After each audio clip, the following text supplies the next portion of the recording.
ವಿಜಯಪುರ ವ್ಯಾಪ್ತಿಯಲ್ಲಿ ಒಂದು video viral ಆಗಿತ್ತು. ಅದರಲ್ಲಿ ಇಟ್ಟಂಗಿ ಬಟ್ಟೆಯಲ್ಲಿ ಕೆಲಸ ಮಾಡುವಂಥ ಕಾರ್ಮಿಕರ ಮೇಲೆ ಹಲ್ಲೆ ಮಾಡಿರುವಂಥ ವಿಡಿಯೋ ವೈರಲ್ ಆಗಿತ್ತು. ತತ್ಕ್ಷಣ ಪೊಲೀಸ್ ಇಲಾಖೆ ಹಲ್ಲೆ ಆದವರು ಯಾರು ಅಂತ ಪತ್ತೆ ಮಾಡಿ ಅವರಿಂದ ಕಂಪ್ಲೇಂಟನ್ನು ತಗೊಂಡು ಈಗಾಗಲೇ ಇಬ್ಬರು ಆರೋಪಿಗಳಾದಂಥ ಕೇಮು ರಾಥೋಡ್ ಮತ್ತು ಅವನ ಸಂಬಂಧಿಕರನ್ನ ಇಬ್ಬರನ್ನ ಅರೆಸ್ಟ್ ಮಾಡಿದ್ದೀವಿ. ಇನ್ನೂ 3 ಜನ ಆದಷ್ಟು ಬೇಗ ಅವರನ್ನು ಪತ್ತೆ ಮಾಡಿ ಅವರನ್ನು ಕೂಡ ಅರೆಸ್ಟ್ ಮಾಡಲಾಗುವುದು.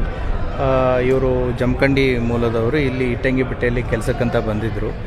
ಈ ಸಂಕ್ರಾಂತಿ ಟೈಮಲ್ಲಿ ಊರಿಗೆ ಹೋಗಿದ್ದಾರೆ. ಸೊ ಊರಿಂದ ಬಂದ ಮೇಲೆ 2 ದಿನ ಲೇಟ್ ಆಯಿತು ಅಂತಂತೇಳಿ ಈ ರೀತಿ ಕೇಮು ರಾಥೋಡ್ ಅವನ ಸಂಬಂಧಿಕರು ಸೇರಿ ಇವ್ರ ಮೇಲೆ ಹಲ್ಲೆ ಮಾಡಿದ್ದಾರೆ. ಇವರ ಮೇಲೆ ಕಠಿಣವಾದಂಥ ಕಾನೂನು ಕ್ರಮವನ್ನು ಕೈಗೊಳ್ಳಲಾಗಿದೆ.